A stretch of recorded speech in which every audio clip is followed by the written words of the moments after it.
Hello mga ka-MV! Ngayon ay matutunghayan po natin ang ikatlong kabanata ng Search is Over.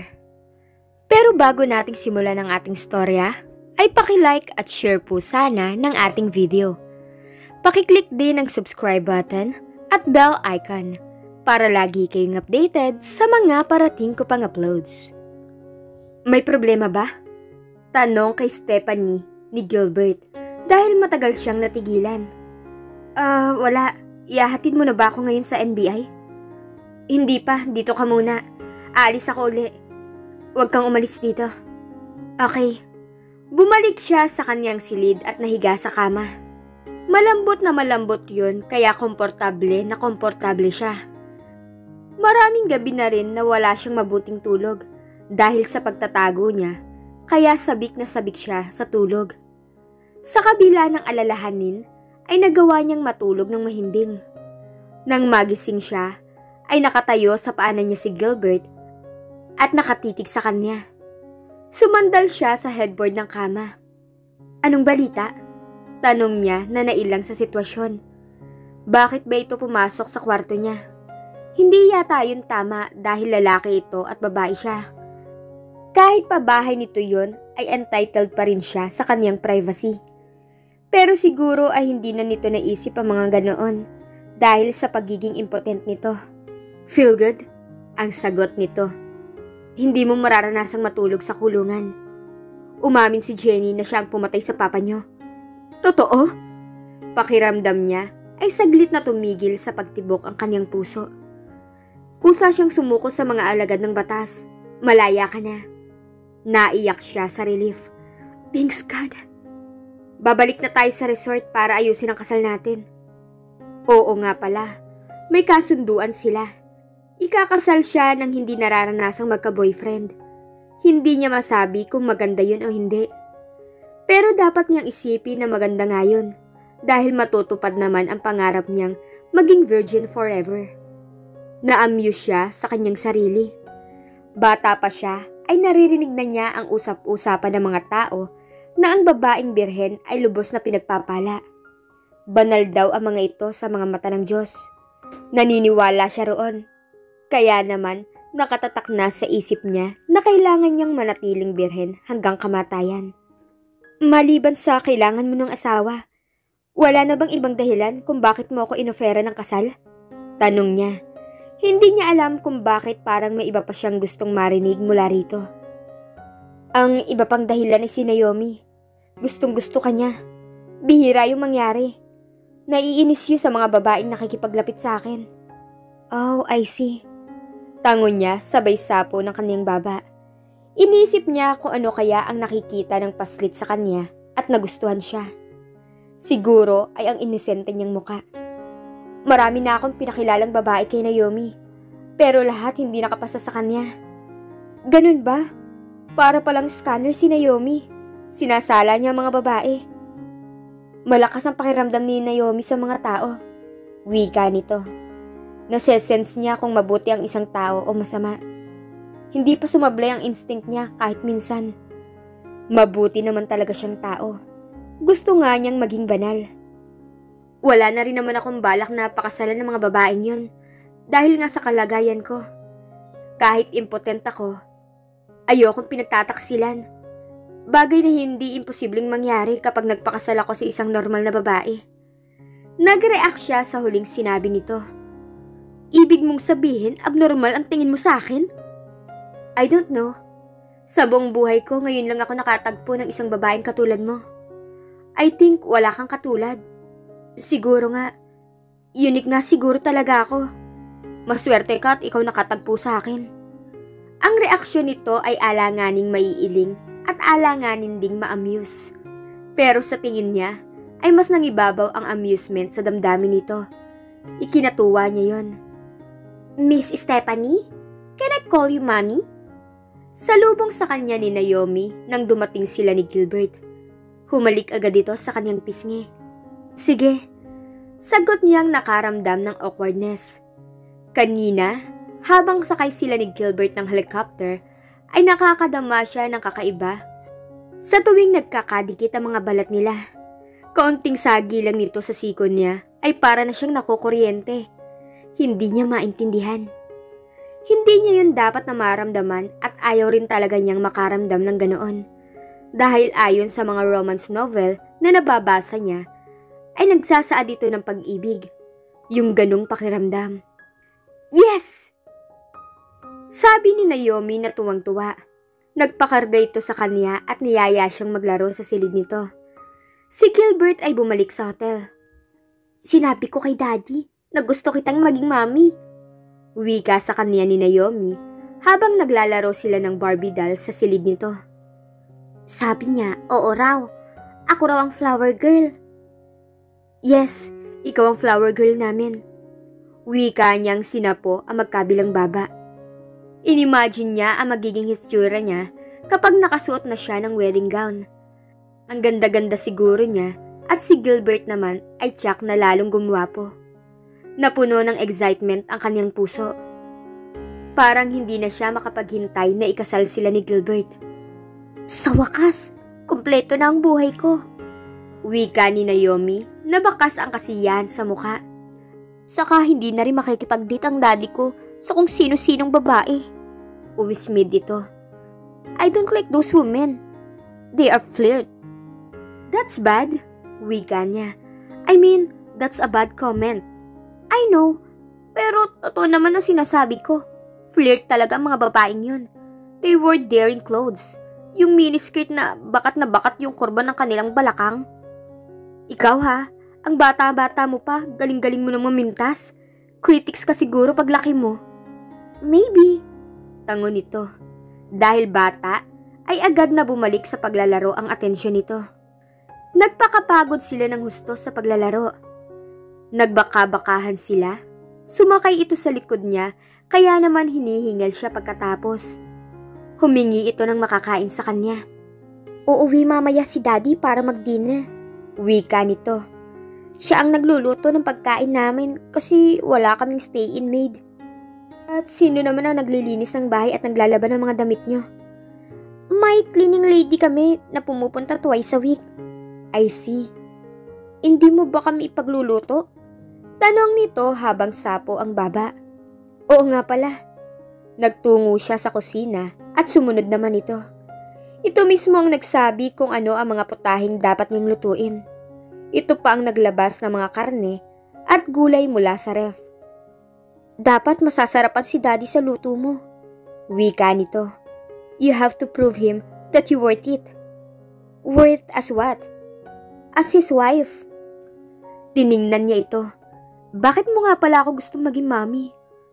Because I can feel that you're a good person. Paano kung hindi pala? My instinct never failed. Tiwalang sagot nito. Here's the knife. Simulan na natin ang delicious recipe. Katulong niya ito sa kusina na animo expert na cook at kaedad niya.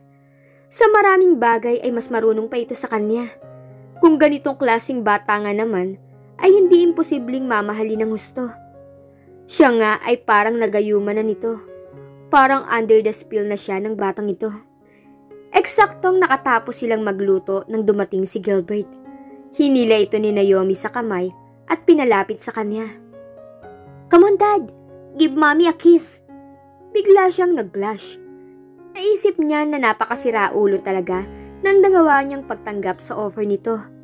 Kahit nga naman impotent ito ay pwede pa ring humalik. Pero okay lang yun. Tutal, hindi naman yun nakakaalis ng virginity. Iisipin na lamang niya na wala yung mali siya. Just a friendly kiss. Pero teka muna.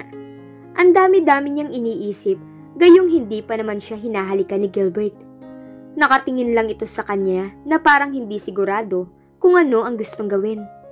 Dad, what are you waiting? Tanong dito ni Naomi. Come on, give her a kiss. Hinalikan pa nito ang palad bilang sampol. Ninenerbiyos siya nang ilapit ni Gilbert ang mukha nito sa kanya. Hindi niya malaman kung saan ibabaling ang tingin. Nagyuko na lamang siya ng ulo. Nagulat naman siya nang hawakan ni Gilbert ang baba niya at itaas. Tinitigan siya nito sa mga mata. Para namang mapupugto ang kanyang hininga. Hindi niya malaman kung ano ang dapat niyang maging reaksyon. Ang alam lang niya ay naging abnormal ang pintig ng kanyang puso. Take it easy, okay? Wika sa kanya ni Gilbert bago siya ginawaran ng halik sa pisngi. Sa halip naman na ma-relieve ay parang may bahagi ng puso niya ang nadismaya. Gusto niyang pagalitan ng sarili dahil sa naramdaman niyang yon. It's time to eat! Deklara ni Naomi na animo superior sa kanilang tatlo. Wash your hand, Daddy! Utos pa nito sa ama. Na-amuse siya. Kung ganoon na si Naomi pa ang nagtuturo kay Gilbert ng mga dapat gawin, ay may dahilan nga ang lalaki para pakinggan ang lahat ng sasabihin ng paslit. Asikasuhin mo si Mami! Wika pa ni Naomi nang magsimula silang kumain. Make her feel like a princess. Sinunod naman ni Gilbert. Ipinaghila siya ng silya. Inalalayang maupo at ipinaglagay ng pagkain sa kanyang plato. Aminado siya na nagustuhan niya ang ganoong pagtrato. Matapos kumain ay sila ni Naomi ang magkatulong sa pagliligpit sa kanilang pinagkainan at paghuhugas ng mga plato. Bandang 8:00 ay natulog na ito. Babalik ka pa ba sa hotel? Tanong niya kay Gilbert na nasa sala at nagsa-cellphone. Hindi na. Nagpapatunaw lang ako ng kinain, matutulog na ako mamaya. 2 lang pala ang kwarto rito, wika niya. Saan ako matutulog? Tiningnan niya ito sa paraang tila stupid question ang binitawan niya. I will never sleep in your room, wika naman niya. Hindi pa naman tayo kasal. I'm heartless, Miss Bagon. Ang wika nito sa baliwalang tono. I can never take advantage. And you know why? Oo nga pala. Impotent nga pala ito. Pero sa maraming pagkakataon ay nawawala yun sa isip niya. Hindi niya alam kung bakit parang gusto rin ng isip niya na isipin na hindi ito impotent. Samantalang kaya siya pumayag na magpakasal dito ay dahil roon. Ano bang cause ng pagiging impotent mo? Interesadong tanong niya. I mean, anong klaseng impotency ba yan? Psychological, sagot nito. At anong dahilan? Usisa niya. I don't want to talk about it. Pero magiging mag-asawa na tayo. Dapat alam ko ang lahat-lahat ng tungkol sa'yo. Bumuntong hininga ito.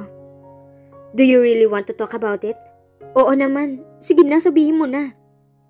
Someone commit a suicide in front of me. At ang mas masakit pa, mahal na mahal ko siya. Bakit siya nag-suicide? Dahil inisip niya na pinagtataksilan ko siya. Totoo ba naman na pinagtaksilan mo siya? Umiling ito. But I admit, I was flirting with those women. Bahagi yun ng pagiging ako. Hindi yun basta-basta maaalis sa pagkatao ko. I can't avoid those women. Pero hanggang dun lang naman yun. The truth is, sinisimulan ko lang magbago.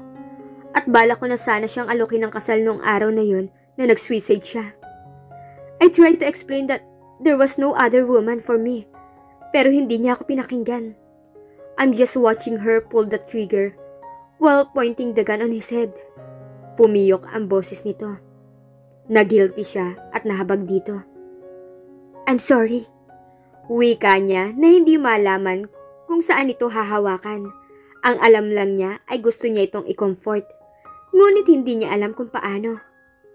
I'm really sorry. I will not ask you about it again. Gusto niyang kastiguhin ang sarili. Ang kulit niya kasi. Nabuhay tuloy ang sakit sa kalooban nito. I'm okay. Wika nito na tumingala at pinuno ng hangin ng dibdib. It was many years ago. 9 years ago. I was just 22 by that time. Nabigla siya sa isip. 31 na pala ito. 1 taon na lang at mawawala na ang edad nito sa kalendaryo. Mabuti na lang at nagkakilala sila. Sayang kasi kung tatanda itong binata. Kung inaanto ka na, pumasok ka na sa silid natin. Wika nito maya-maya. Naroon na ang mga gamit mo, ipinahatid ko na sa room boy. Yung mga gamit ko sa hotel? Yeah, take a rest now. Okay. Tinungo na niya ang magiging silid. Blue-green ang kulay na sumalubong sa kanya nang bumungad siya sa pinto. Napakalamig sa mata. Parang hindi bagay sa isang impotent na katulad ni Gilbert. Nag-shower siya at pagkatapos ay nagsuot ng pajama. Pumwesto siya sa kabilang dulo ng kama para makatiyak na hindi sila magkakadikit ni Gilbert. Kahit na impotent ito, ay hindi niya pa rin gusto na magkalapit ang katawan nila dahil hindi pa sila kasal. Maingat na itinulak ni Gilbert ang pinto ng silid. Nakahiga na sa kama si Stephanie at sa tingin niya ay mahimbing na itong natutulog. Maingat niya itong nilapitan at binagmasdan ng matagal. Napaka-inosente ng mukha nito. Kahit saang anggulo niya ito pagmasdan, ay mukha talaga itong walang kaalam-alam sa mundo. Yung babaeng walang kamunduhan ang hanapin mo, pare. Naalala niyang sabi ng kaibigan niya matapos niyang ipagtapat sa mga ito ang kalagayan niya. Sa sarili, ay nasabi niya na mabuti na rin at naging impotent siya. Dahil kung hindi, ay tiyak na hindi ito magpapakasal sa kanya. Pero nawiwirdan pa rin siya rito. Hanggang na mga sandaling yon, ay parang hindi niya pa rin mapaniwalaan na may babae pala na ganoon ang pananaw sa buhay. Gustong maging virgin forever? Ibang klase talaga ito. Naisip niya na marahil ay sadya itong inilaan ng Diyos sa kanya. Pumasok sa isip niya na baka may pangit itong karanasan kaya takot sa ganon. Inabuso marahil noong bata pa. Pero wala naman sa kilos nito yon. Marahil ay ganoon talaga ang gusto nitong mangyari sa buhay. Ang maging virgin forever. Bagay naman dito dahil mukha itong anghel. Walang kamunduhang mababakas sa mukha at mga kilos. Parang bata. Pumasok siya sa banyo at nag-shower. Paglabas niya ay nakavrip lang siya. Sanay siyang matulog na ganoon ang ayos. Pero naisip niya si Stephanie. Baka hindi nito magustuhan ang ayos niya. Nagsuot na lang siya ng roba upang huwag itong mag-iskandalo. Maingat siyang sumampa sa kama. Malaking malaki ang kama, kaya halos 2 tao pa ang pwedeng humiga sa pagitan nila. Malamig naman dahil nakatodo ang aircon at maraming halaman sa hardin na naghahatid ng malamig na temperature. Subalit hindi siya makatulog. Maya't maya ang kanyang pagkilos.